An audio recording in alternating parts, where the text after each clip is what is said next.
Okay, so hopefully it's picking me up. I should probably check that first. Let's see. Let's go to Camtasia. There we go. Test. Okay. So we're just going to be talking about kind of basics. Some of you guys, this is going to be literally the most boring thing you've ever seen. Other people, this is going to be enlightening. So I don't know why that just stuck there for a couple seconds, but it said Intro to Programming Chapter 1. So, what is a computer?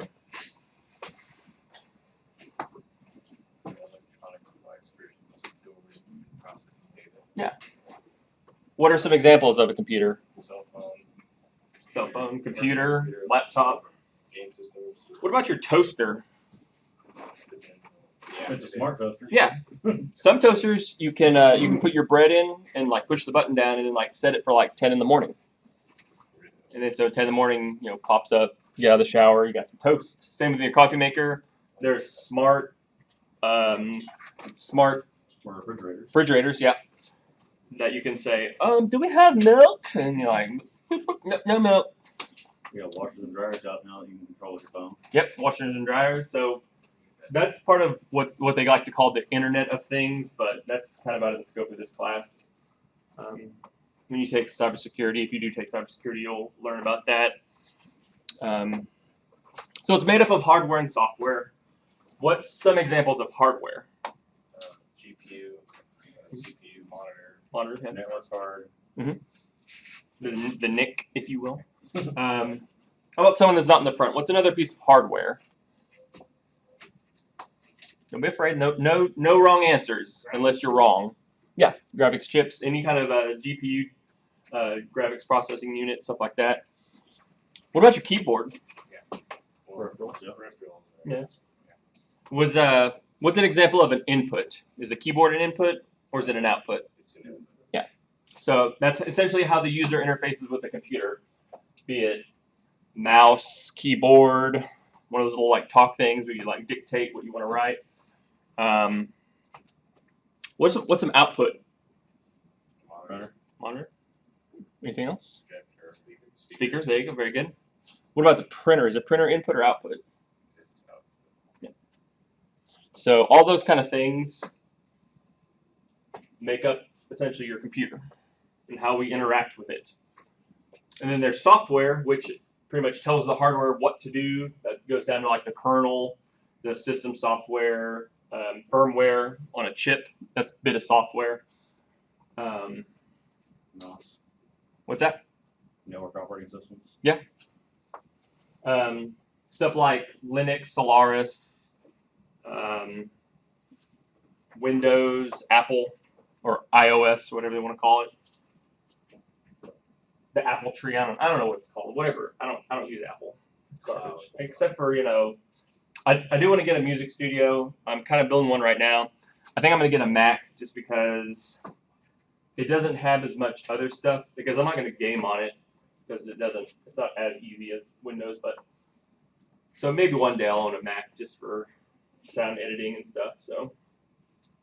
And if I ever want to make videos for my music, because everyone wants to see this face while I sing. I don't have a very good singing face. I look really angsted or pained. You gotta force that wind through, right? So, but is there any other operating systems anyone can think of other than Linux, Unix, or like Solaris is an example of Unix, like Ubuntu's Linux. What's that? SteamOS. There you go, SteamOS, the little Android OS, whatever they want to call it, Nougat. What are they up to now? What is it? Oreo? Oreo's next one out. Oreo's next one out. I wonder what P will be. Pumpkin spice latte? Seems a little basic, but I don't know. They always go with desserts. They'll probably go with something like pie. Pie, yeah. Persimmon pie, something like that. Anyone ever had a persimmon? There was a lot of us that were speculating when K came out, thinking it was going to be key lime pie instead of Kit Kat. Yeah, I don't know why they went with Kit Kat. I feel like granted with Oreo, and Oreo is the name of the cookie, so I guess it's not a copyright infringement if they're using. Anyway, but what's some application software? Well, I guess system software can be any kind of OS. It can be like like I said, the device, the drivers would be considered system software. Anything that tells us the hardware kind of what to do. And then what about application software? What's an application? Program that your software runs. Yeah. It can be a game. It can be, you know, Studio One, the music software I use is an application. Pretty much anything that isn't. I don't know if you consider the OS. OS is kind of both because it has stuff inside it like Paint. That's part of the OS, or you know, any of the troubleshooting stuff would be an application software. But like actual like controllers would be system software. So Steam is an application software. Word processors. Word processors, very good. Yeah. So now you're a wizard. You know what a computer is. So did not land like I hoped it would. Okay. So who's the father of modern day hardware? Who? Bill Gates. No. A man, a lovely British man by the name of Charles Babbage. He was an English polymath, a mathematician, philosopher, inventor, mechanical engineer. He originated the concept of kind of a digital programmable computer. He took place in like the early 1800s, so it wasn't quite electronic, but it did have that concept of 1-0 on and off, just in a little bit different kind of manner.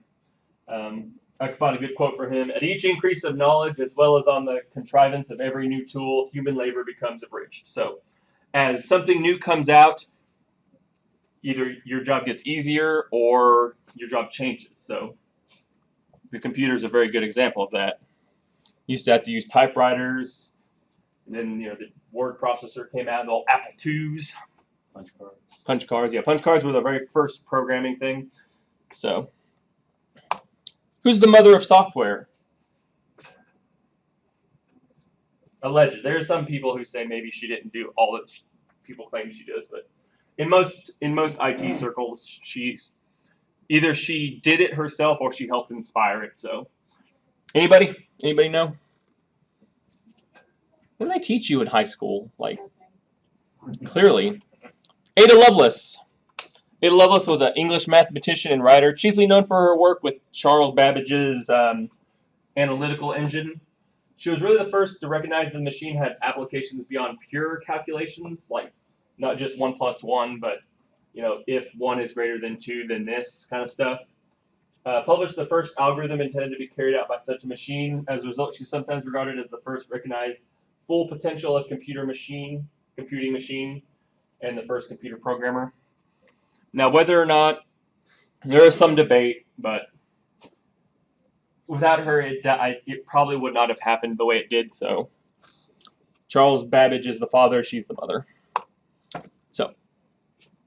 So whenever you're looking, what is machine language? Someone in the back. The zeros and ones? There you go. Zeros and ones. That's all a computer can understand. If you type in the word banana hammock, it doesn't see the word banana hammock. It sees a line of ones and zeros. So with the A in banana, it is 0, 1, 0, 0, 0, 0, 0, 1, or 65, which is 64 and 1, 65. I think I did 1, 2, 4, 8, 16, 32, 64. Yeah. And we'll talk about some binary later on, but just know it's read more or less right to left. This is 1, and then it doubles each time. So 1, 2, 4, 8, 16, 32, 64, 128, 256, 1 or 5, 12, 10, 24, 20, 48, and so on and so forth. Which is actually, how much is what is a kilobyte? Someone in the back. I know you know. It's not the smallest, but a bit is the smallest, and then a byte is 8 bits. What's a kilobyte? 1,000 bits? That's right. That's what you hear. But technically, it's not. It's 10,000, or it's a 1,024. But usually, it's just truncated to 10. So, because binary, they're really, it's just a one. Like, what is it? 64, 128, 256, 5, 12. So yeah, right. So 1 or however many of those bits is a kilobyte, or byte is a kilobyte. So that's really useful if you guys ever take networking. The concept of binary, because that's pretty much what your standard IPv4 is in. So like 192.168.1.1, the last 2 octets are just 1 0 0 0 0 0 1 0 0 and 1 and 7 zeros. So that's how that reads. But anyway, so can anyone here tell me what the word cat would be in binary? No, that'd be stupid. That would take you forever. And in order to tell a machine to do like multiple complex computations, it would require tens of thousands, if not hundreds of thousands of ones and zeros. And you can't do that. You're not a computer. So they developed a low-level language called assembly. It's very, very rough to try to learn, but if you're programming like basic robots and stuff, it's good to know. Or assembly in C. It essentially translates C to assembly, kind of right in front of you. But that wasn't very easy either. And I'll pull up an example of it here in a little while. So assembly was kind of the bridge, or it's a machine language. So then we developed higher level languages, C, C++, Ada, Java, Python, whatever. All the other ones are considered higher level, which essentially takes English and turns it into machine code, machine language. They are like kind of stacks within this, like Python's considered a very high level because it's very English, which is one of the reasons why we're teaching it to you guys. It's very easy to pick up, very palatable.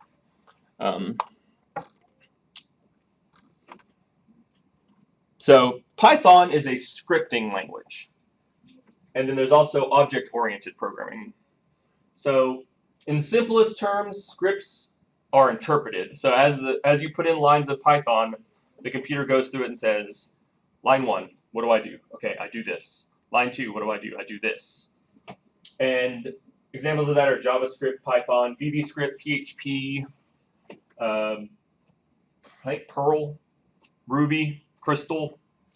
All those are read line by line and interpreted. Each line has its own thing. It does something. Whereas Java, C, C++, C Sharp, Ada, they'll have to be compiled. Essentially, it takes the whole thing, turns it into essentially an executable program, and then runs it. And then it does something. So there are different places where that's useful. There's other places where this is much more useful. So like, actually, I think I talk about it. So yeah. And here's a funny joke. I bet none of you will probably get it. Happy 26th birthday, Linux. Here's your effing cake. Go and compile it yourself. Because if you want to run something in Linux, you have to compile it for it. It doesn't really do it for you. That's why it's kind of hard to like play games on Linux machines. Not impossible, but it's difficult. That joke didn't land either. You guys aren't as nerdy as me. I get it. It's fine. So why scripts? Why do you want to? Why if you just want to make programs, why don't you just use an object oriented? Well, scripts can automate certain tasks in a program. So while the program's running, it can call a script to do something. It's good for extracting information from a data set. Like if you have some of you multimedia people may someday get this novel of data, and you're like, I have to sift through this. But with something like this class, you can say, I'll just write a Python script to pull what I need from it. And it's usually less code intensive versus traditional languages. So it's a lot easier to just kind of pick up and do stuff with because you don't have to compile it or get a compiler or anything like that. You can just kind of run it. Traditional programming languages usually run inside a parent program, be it Linux, Windows, whatever. And they're more used with mathematical models. So like the supercomputers that are crunching these massive calculations for like physics and the Large Hadron Collider and whatever that one they're building in France or whatever. They're probably using C. Pretty much all the airplanes in the United States military uses C or C++. So, and Java can be compiled on pretty much anything. So everything uses Java, which is why I think it's the most popular OOP, but it's also it's not very hard, but it's pretty difficult compared to other languages. That's what this class used to be. It used to be Introduction to Programming, aka we're sort of going to throw some Java at you, brace for impact kind of stuff. So here's an example of Python. So just reading this person commented very well, and that's kind of what I want you guys to do a little bit of. You don't have to be quite, all of our scripts are pretty simple, but, if this is the part that does the calculation, put a pound sign or a number sign, or for the kids, the hashtag, and say what you're doing. Like, this is where I calculate blah, blah, blah. So if you look at this, it's importing from a library open URL. So it's telling it, this is how you open a URL. So here's the URL. So it's opening that URL and putting it to dataset. So essentially, everything that's on that web page gets thrown into this. And then it prints specific things depending on what you're asking for. Keys usually refers to an array. An array has keys, like if you have a big array, line 1 is whatever the first line is, line 2. So if you need, I need to pull line 7, 8, 9, and 10, those are the keys you're using. But so it's not terribly confusing. Some of these, he uses snake casing, which I'm not a huge fan of, but that's the Python, just to get it Python snake. And I'll write some examples here in a little bit on the board, which I don't know if this will capture. I'll have to do it on the computer so people can understand it. This is some stuff in Java. So if you want to create an array with random values, it looks something like this. Not quite as simplistic, which is why I don't think this class should have been taught with that ever. I think something like Perl or Ruby would have been better, but that's what we used to do. So if you want to print out the arrays, you got to do the system out print line, and then whatever variable is assigned to that array, which in this case is A, and then whatever index value. So essentially this goes through as long as I is less than the number of lines, I++, print out array at number 1. So that's what that's talking about. So there's an example of Java. And then there's some languages that are called esoteric languages, which are usually just made for fun or because of masochism. This one is called Hodor. Hodor, Hodor, Hodor, Hodor, Hodor, Hodor, Hodor, Hodor, Hodor, Hodor, Hodor. Thank you. Does anybody watch Game of Thrones? Come on, guys. You can laugh in this class. It makes me feel better about myself. Anyone have any idea what this might do? Exactly. No one has any clue. So, well, this is the website that I'm going to show you what that does. So you go to, if you ever want to look at different languages and what they look like, tryitonline.io. That's not it.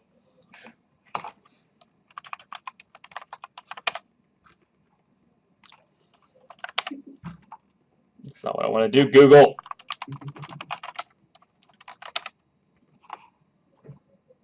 Yes. Try it online. Okay, so this is fun.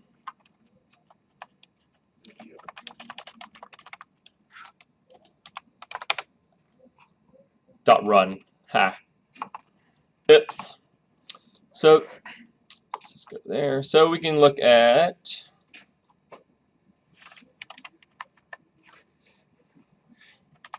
there it is, Hodor. So let's just do a hello world in Hodor. That's what that script was in Hodor. It was a hello world script. So there's also one which I am really excited about called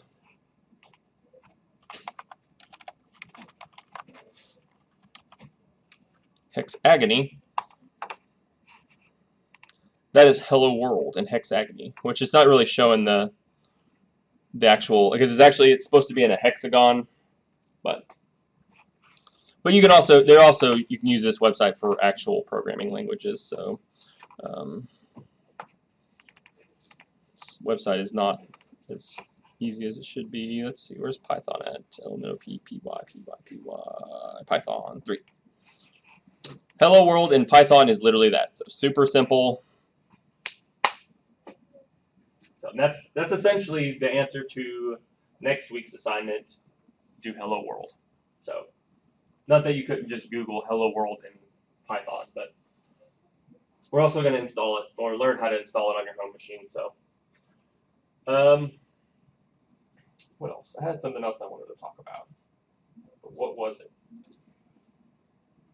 So essentially what we've already covered is what's going to be on your quiz. If you've already taken the quiz and you want to try it again, just let me know and I will reset your attempt. I've noticed a couple of people kind of jumped the gun. My bad for not explaining that.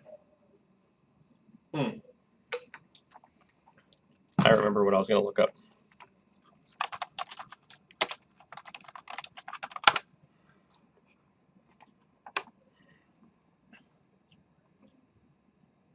It's not what I wanted. I wanted a list.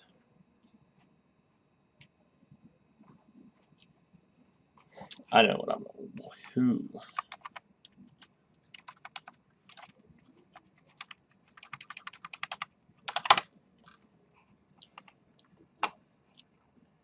So, people that use Python, no thanks. Thanks though. I appreciate that. Industrial Light and Magic.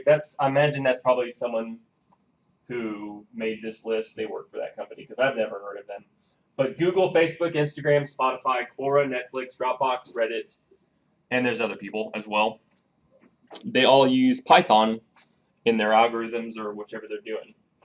So knowing stuff like this can get you a job pretty much anywhere. For those of you who want to be a programmer. For those of you who don't care, whenever you log on to Spotify, just know that probably some of the back-end stuff is being run by Python. So that's why it's good to know it. And who uses Java? Why is Java used? Yeah, it's Android apps are Java. It's good for server apps, software tools. It's used in a lot of embedded stuff. Usually use Python or Java rather. But so that's kind of just the overview of computing and such.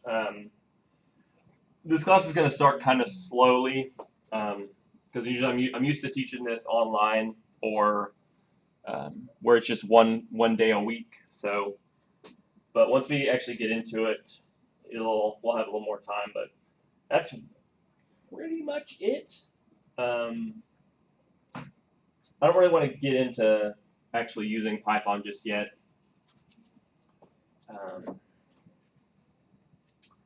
I think there's anything else that might be useful to you guys. Oh yeah, some websites that you can use whenever you are coding and you need some help. Stack Overflow is very useful. You might jot this down. I would first attempt like the was it W3?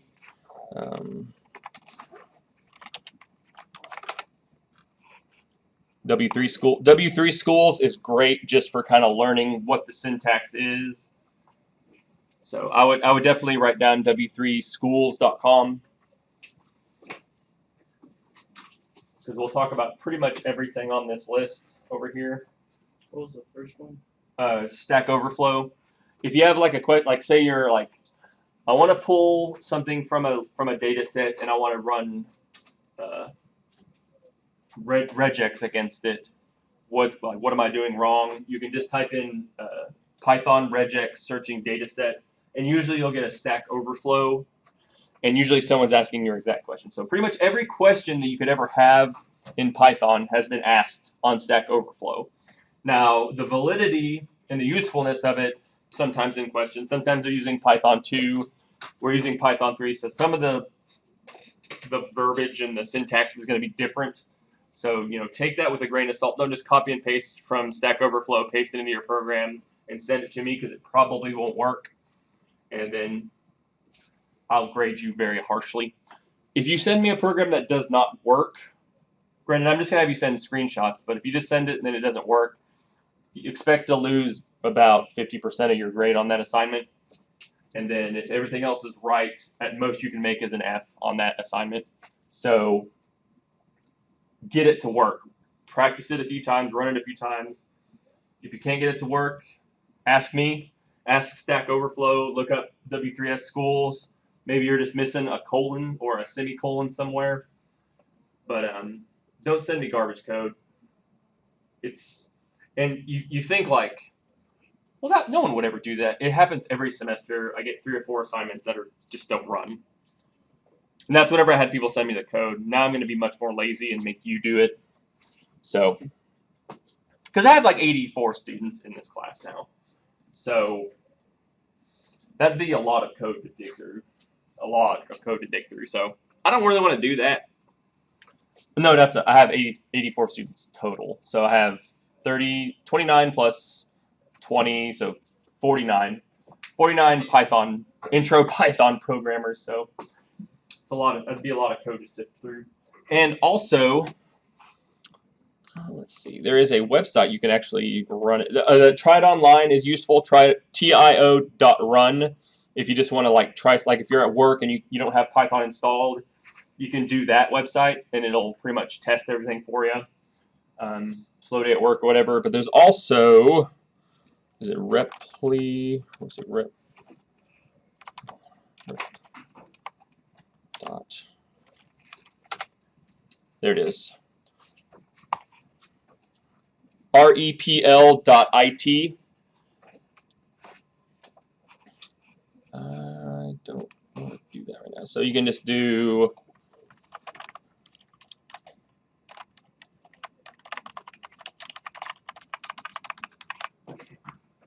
and this actually fills out the rest of it for you. So you won't have a curvy boy without a friend on this website because it actually kind of does it for you. There you go. And it runs it, shows you what it looks like. It can't do turtle, so whenever you're doing your turtle class, you probably have to do that at home. But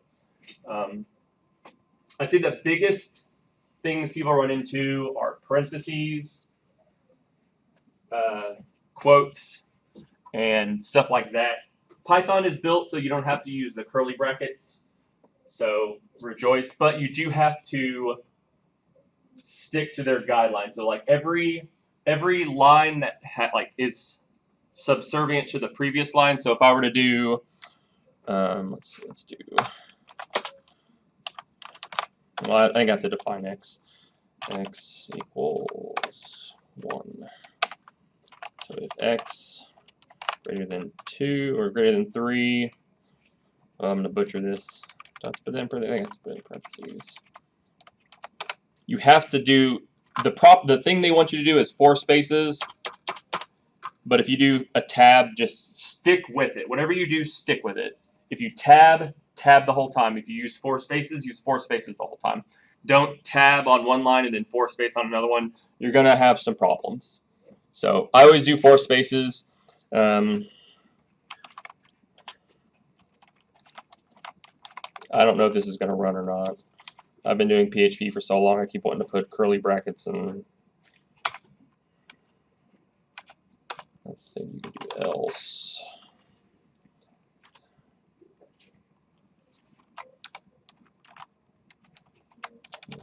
I think you have to do parentheses. Print.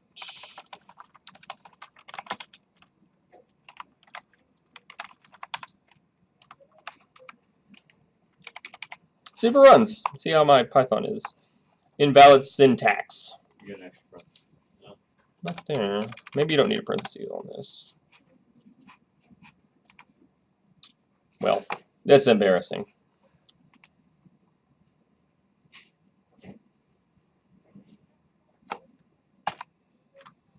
No, you don't need that. And like I said, it doesn't really give you what is wrong, but this were PHP on the other hand. But anyway, boy, that's why it's wrong. It can't be double. It doesn't matter. So I'll bone up on my PHP before I start teaching you guys. It really does. Like it's one of those things, you don't lose it, you use it. And since I've been doing PHP pretty much nonstop for the last month, 2 months, 3 months, it's gone. So but the logic is there. The syntax is not. So, and that's kind of a different syntax on all languages are different, whether it be PHP, Java, C++, Python. Whereas like the logic is pretty much the same. Essentially, what this is doing, it tests if x is greater than 3. Clearly, it's not. So it should print. It should have printed "Hello World," and if I were to change x to 7, it would have printed "Nope." So, it works. Once you can code in one language, it's pretty much just like once you can speak, you can learn other languages. You just have to kind of convert it back to your original one. So, but that's pretty much it. I think that's all I want to talk about today. So, question? Yes. Can you use Python 3 to program Arduinos? I don't know what that is. What is it? To like make a clock countdown. Oh yeah. You can. Mm-hmm. And you can put in GUI stuff. It doesn't have to always be command line. We don't really talk about the GUI parts in this class. It's a little bit. It's a little bit more difficult. And just for like a base knowledge, you don't really need to learn that. But you'll learn GUIs. So yeah, you can make essentially it'll pop up a little window that has a countdown. And whatever you're doing. You can use. I think you may have to import times, which it'll pull the time stuff from your computer file or your system clock, so it'll go off based on that. So you can do pretty much. You can do just about everything with Python. There are some places it's just like every language. You can do a lot of stuff with most languages, but it's kind of like what the developer had in mind when they made it. Python is supposed to be just like general use. You can use it pretty well everywhere, but it doesn't super it's a little more difficult than like PHP for back-end server stuff. For PHP's, that's what it was made for, especially dealing with like Adobe and Maria database or SQL. Whereas Python, you can connect with SQL. It's a little bit more persnickety, and Python has a little bit greater footprint on your CPU than some of the other languages, just because it kind of has that general purpose. Like C is probably the fastest language, uses the least footprint, but it's very easy to overwrite data in C and Java. So that's kind of why we're not teaching that here. Because with object-oriented, essentially you put in a piece of like information into memory, and then that's your object. And if you ever change that where that memory is, you've just borked your object, whether it unintentionally or if code doesn't work properly. So there's a lot more to think about, and that's kind of why Python's king right now, because it's very easy, and you can't do that because it's not object oriented. You can use it somewhat object orientedly. You can make objects, but that's not really its for. It's not the word it's not my forte. That's loud in Italian, whereas for in French is what you're good at. So useful information from your professor. So, but man, that's embarrassing that I couldn't get that to work on my first try. But like I said, I'll pull out all my old notes from script, and when I actually did some stuff in Python, and it'll come back to me like a flood. And then I'll start making mistakes at my job. So,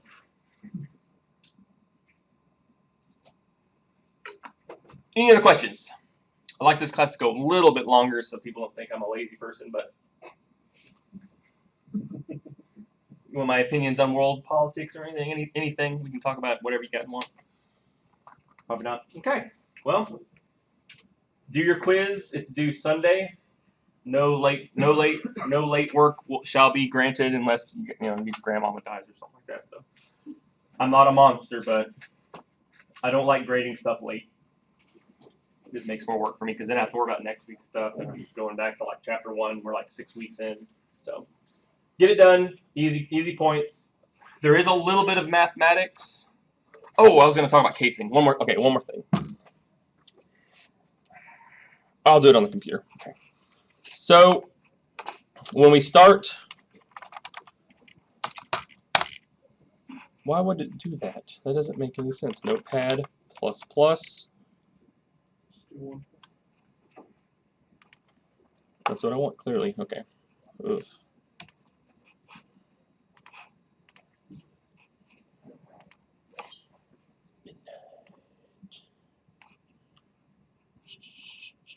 This is not the styles that I'm used to. This is a lot more styles. Okay,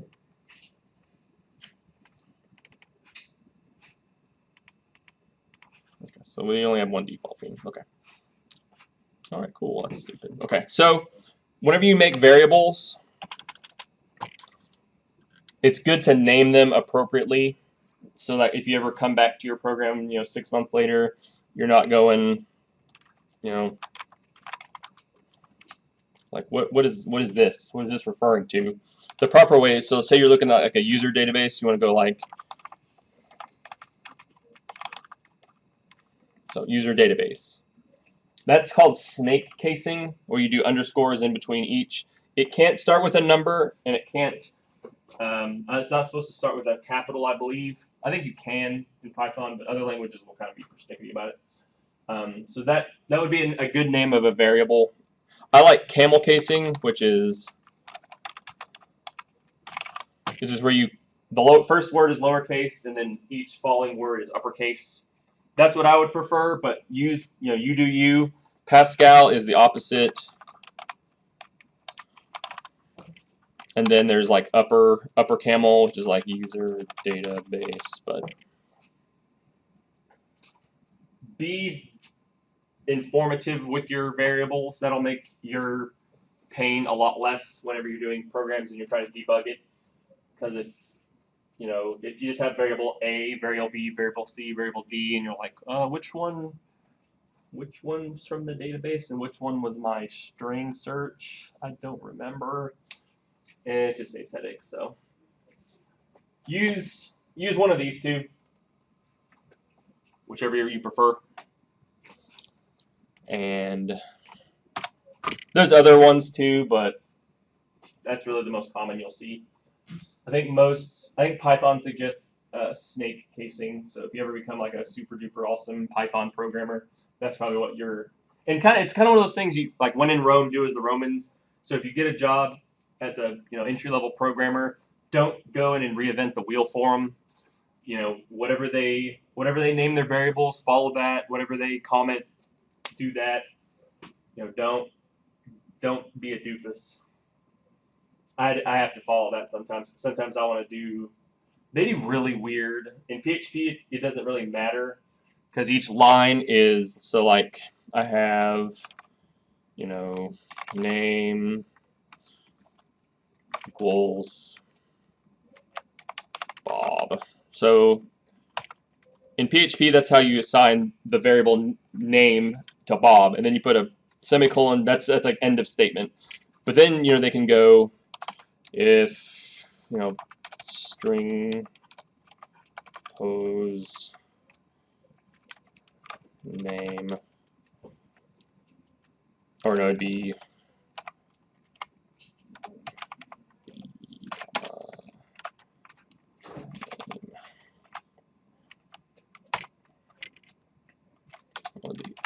So you can do stuff like that in PHP. You can't really do that in Python because there is no end of lines. You can do it, but it's kind of frowned upon.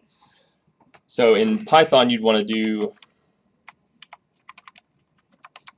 that, and then your next line would be 1, 2, 3, 4 over blah blah blah whatever. Whereas in PHP, you can pretty much put it all on one line as long as the line will fit. So, but don't worry about that. Just do as I do whenever I give you examples, and you'll have a good time.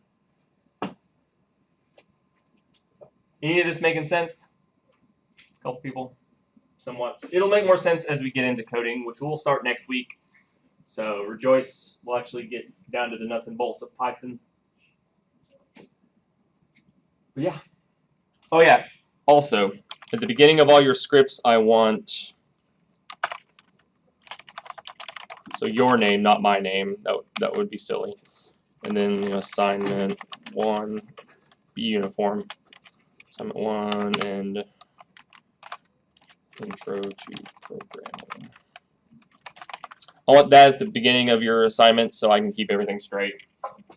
obviously, don't put my name. You don't have to put my name on there at all. Just put your name, whatever assignment we're doing. Intro to programming. Or I think, is this fundamentals of programming or is it intro to programming? I don't know. It's fundamentals of programming. And then the intro to cybersecurity is the principles of cybersecurity. So whatever, it's intro to programming. So questions, comments, concerns, complaints, gripes. Okay. Well, get on out of here. Early class, early lunch. I can actually get a bite of food today, so that's